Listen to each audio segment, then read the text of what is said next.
Good evening. It's Tuesday night, 8 o'clock, and this is the Bob Leonard Show. Like we tell you every week, we take the stories you've been reading about in your newspaper and watching on television, and we put our spin on it. We go behind the story to tell you what the real story is. And as we tell you again every week, it's just our opinion, and you can accept or reject it. This program will be repeated this Friday night at 8:30 to 9:30, so if you miss it today, Tuesday, you can see it Friday. And also, we're on flinttalkradio.com, and our program runs continuously on that website. So if you miss both programs and you want to see it, just tune into that website, and you should be able to pick up our program. Tonight, we want to discuss the new revelations in the city of Burton concerning the official public corruption case involving Mayor Charles Smiley and his administration. We have some information on that we want to discuss with you. And then likewise, we want to talk about the status of the Flint Board of Education Administrator, Julius Anthony, the pedophile. We want to discuss his case, where it stands now. Remember, he's the friend of Flint School Superintendent Walter Milton, who brought him in here, and he hired him at a $110,000 administrator's job, and then we found out he covered up his criminal sexual case that occurred in Atlanta, Georgia. And he didn't put it on his application, and he didn't register with the state of Michigan, which is a 4-year felony if you don't do that. Now, he was given 10 days, when this was learned, he was given 10 days to register as a sex offender or be prosecuted under state law for failure to do so. Now, it's been 3 weeks since this ultimatum was given by Prosecutor Layton, and Anthony has not registered yet. You have to ask, when you see the circumstances of this case, you have to ask, do we have another George Creer case in the making? And I'll discuss that briefly, how that's significant to this case. And then we have another sexual predator case, and you have to ask this question. In that case, why has it taken a year and a half to prosecute another sexual predator from Swartz Creek for possession of child porn when he was originally arrested in 2005 with over 110,000 child porn pictures on a CD? Why did we have to wait a year and a half? We'll discuss that too. And then, something we brought up last week, and it may be changing, and we want to ask the question, is Flint Mayor Don Williamson reneging on his promise to the United States Justice Department to scrap his police department reorganization plan because it was viewed as retaliation against particularly the black police officers who had a no-confidence vote on Williamson, Williamson's chief of police, Gary Hagler. And then their allegations regarding racism in promotions and hiring in the Flint Police Department. And we'll talk about that too.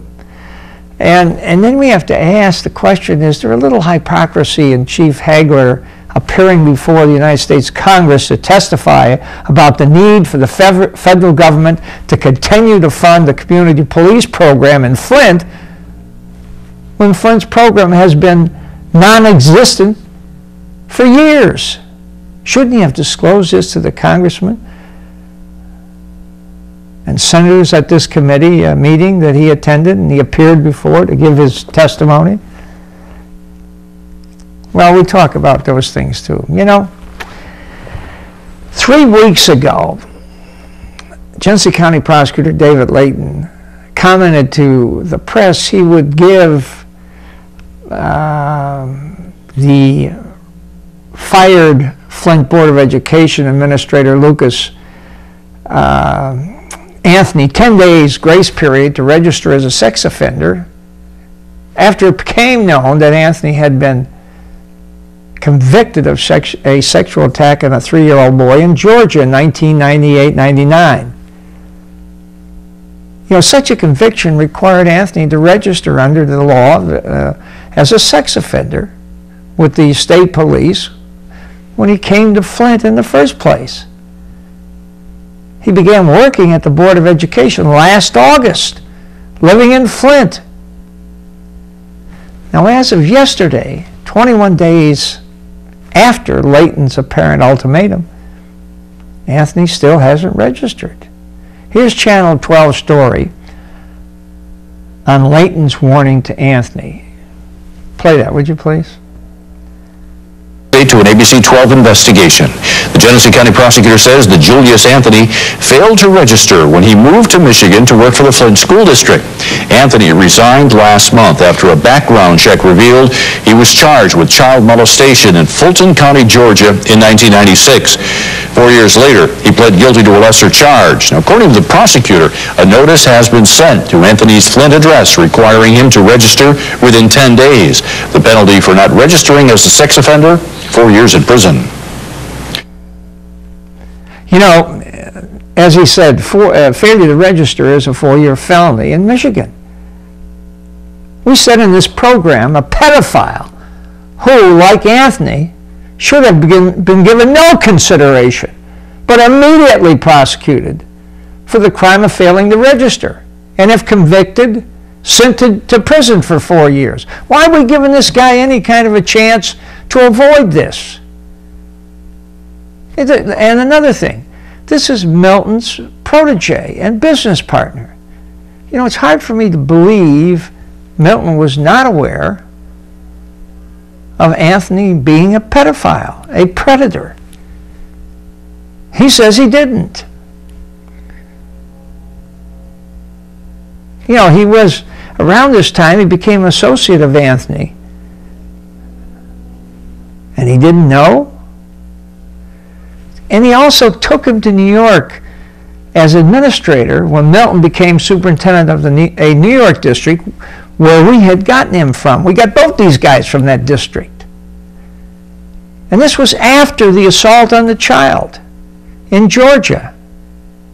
Milton brought him to Flint and vouched for him. You know, Anthony deserves no slack. You know, pedophiles are never cured. They're always preoccupied on finding the next conquest. They're sick people. I mean, murders are bad enough, but I think pedophiles are worse than murderers. Murderers maybe commit the crime once, and if you let them out, they probably won't commit it again, but pedophiles will go on and on and on.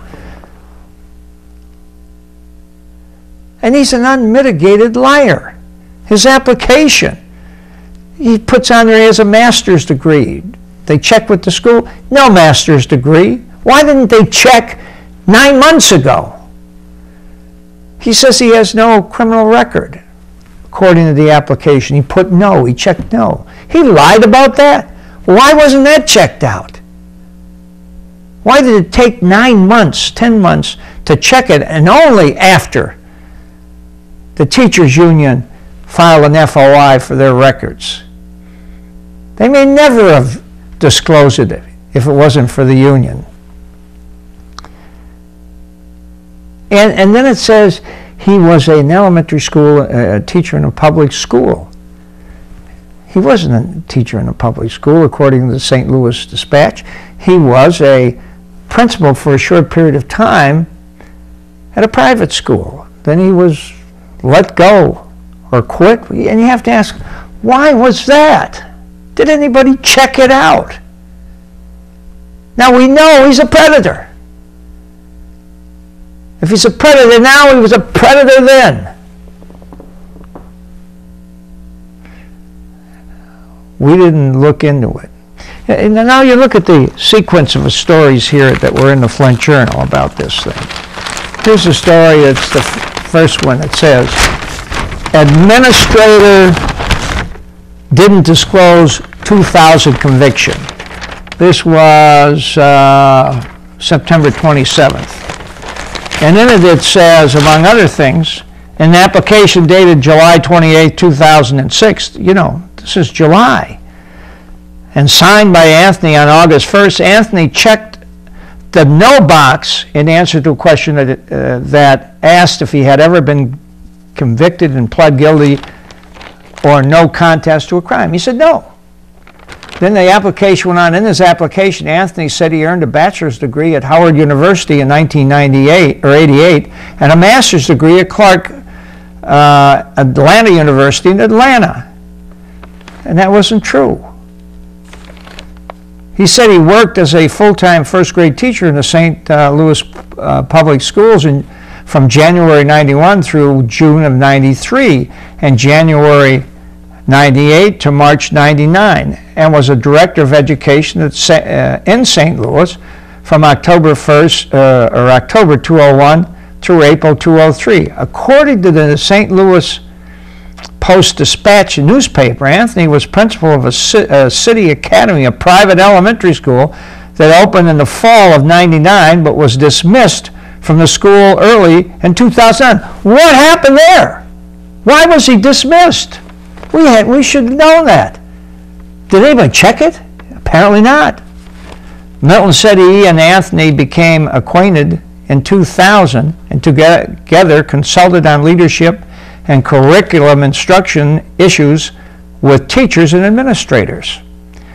For a time they operated a partnership, but Milton said they dissolved 3 or 4 years ago.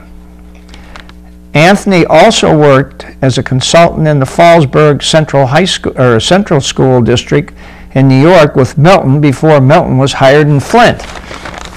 Now, next thing, here's after that on September 20th, Anthony abused boy 3 in 1996. You didn't know? That's crazy.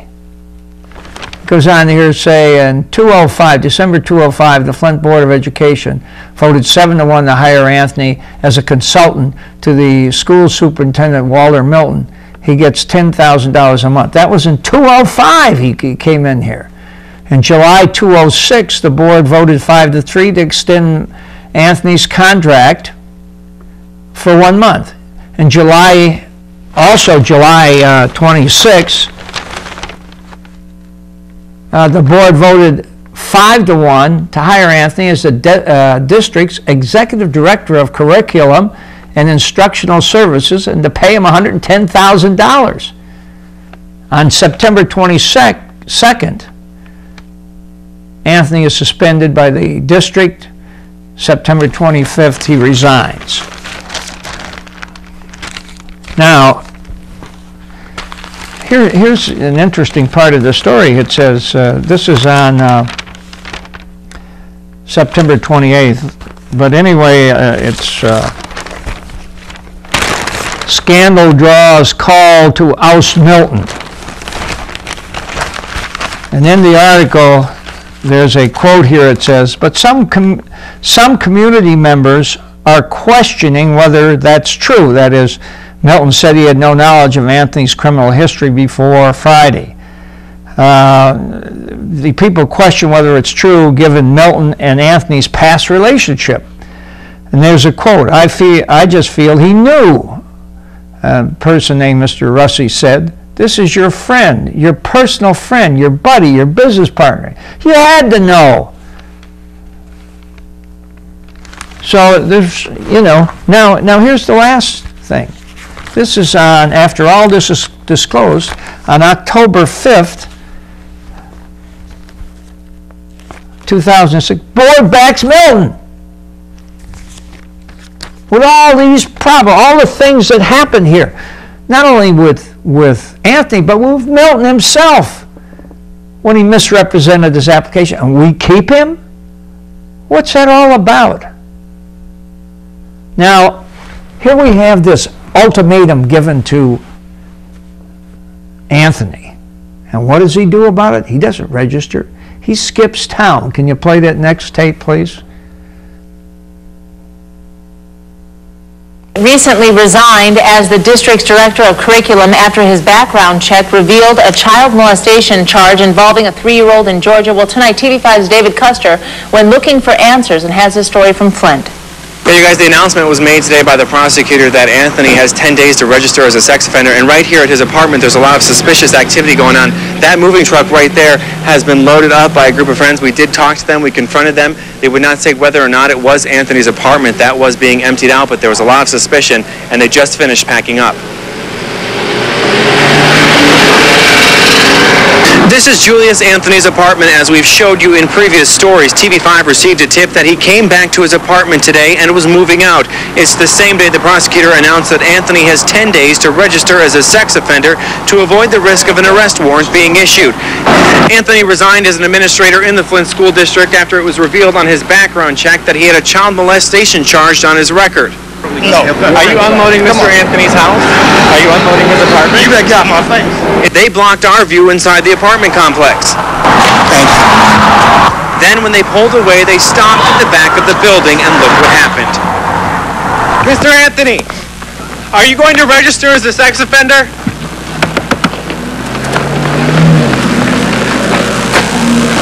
I just went up to the vehicle.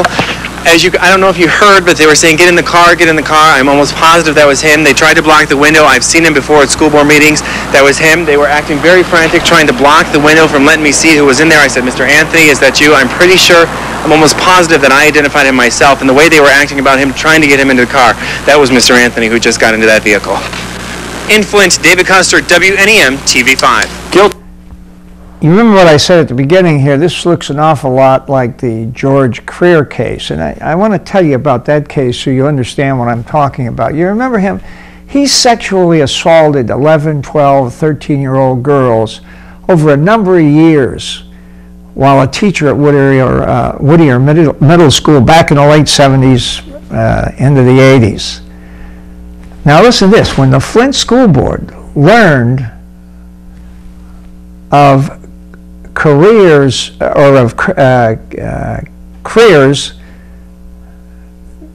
assaults on these young girls, rather than publicly expose them, they let him resign quietly with a promise they would not note his criminal activity in his personnel file. They were covering up. This is actual complicity in the obstruction of justice by the Board of Education. This guy committed a felony. They had an obligation to expose him. But instead, the board agreed to hide it from any other potential employer who wanted information on his character before hiring. This happened probably in the middle 80s. You know, the board knew they were turning loose a sex pervert on other young children, but made a deal with the devil that they would get rid of the problem. They just wanted to get rid of the problem so that the citizen Flint and even the world would never know about it, so the district's reputation would not be besmirched. You know, the board knew they were transferring a problem to someone else, where other children would be exposed to this sexual deviate. They really didn't care. Now here's the kind of the timeline on this Crear case and why it has a relationship to the Anthony case. And the Crear case had national, international publicity when it was prosecuted. Now, after Crear left Flint in the middle 80s, late 80s, right after he made this deal with the Board of Education, he'd resign if they didn't put anything in his record about the sexual assault of these young children for years, was going on for years.